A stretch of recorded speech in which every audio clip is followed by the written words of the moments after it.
Alright, we're now in the storage room of the concession stand.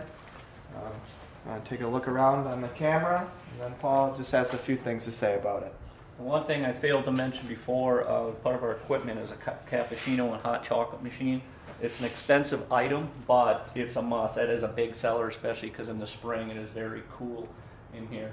As you can see, the storage area, we got our paint marking supplies.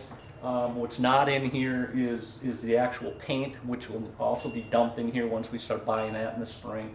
But it is a locked area, and it's important because that's why we put the equipment in here, because if someone ever did get into the concession stands and vandalize, we don't want them to also wreck the equipment.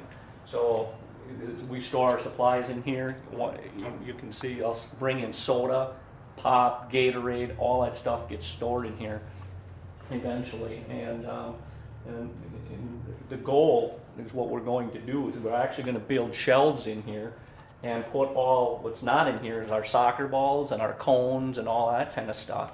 And then we're going to be able to allow the coaches, rather than hauling around an equipment bag, we open up the storage room. They're going to be able to come in here and self-serve to get the things that they need to run their practices. And quite frankly, once that happens, this is going to get crowded in here real quick.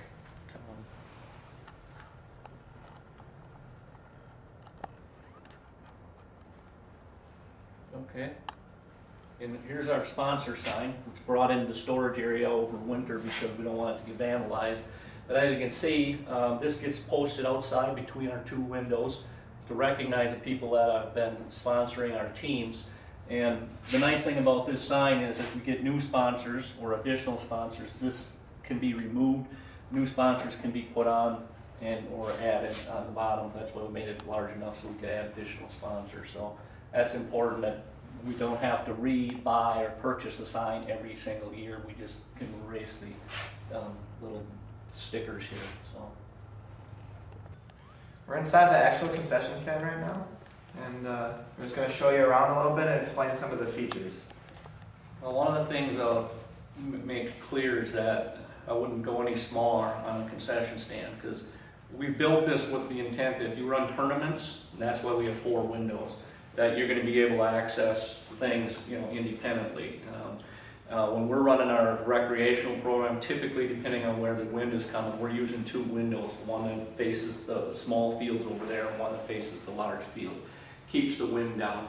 But as you can see, when we bring all our equipment in here, you got a cappuccino machine, you got the popcorn machine, you got the snow cone machine, got the warmer trays for the Sammies. You start moving around here, we usually have 4 people in here, it gets crowded, you're banging into each other.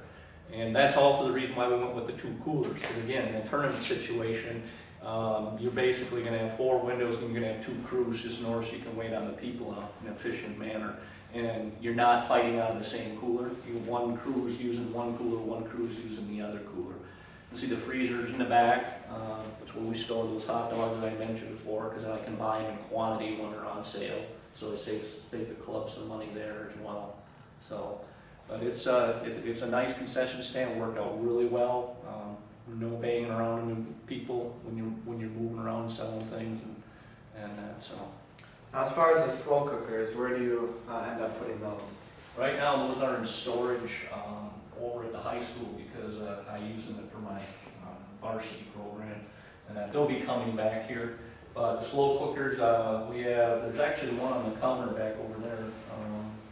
It's behind that ring pops, but that's what they use for the hot dogs again. And we double up on everything because if you have two crews in here, then you've got 2 sets of everything that you can use. So if you're doing hot dogs, you're not running from that window way over here to do hot dogs. You got your own slow cooker full of hot dogs. So then do you set them up on the counters right by the window, or do you have them in the back or in the center?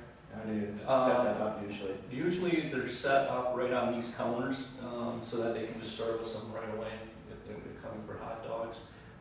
Again, it just depends where the ladies are going to set it up. Every year you're going to have a different committee, and every year it might be done a little bit differently. So we supply them with the supplies that they need to do it. I let it up to them.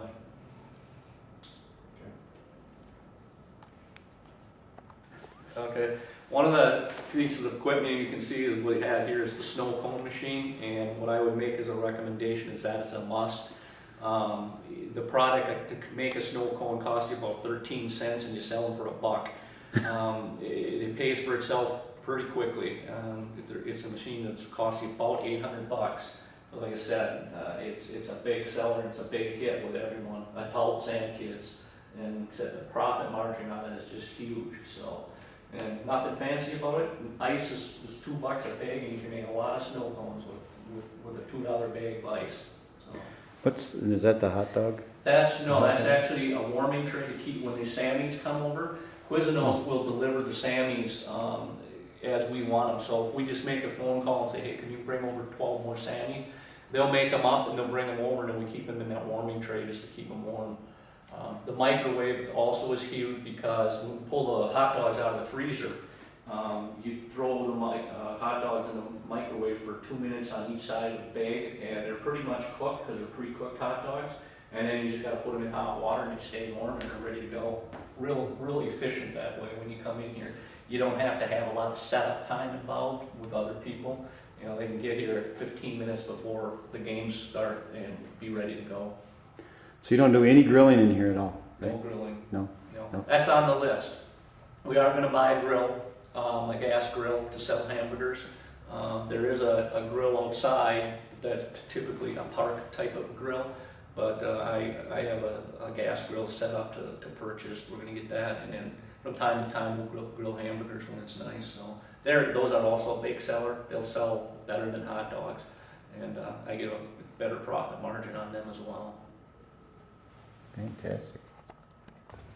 All right, Paul, we just want to thank you for taking time out of your day to show us the Shino Soccer Complex.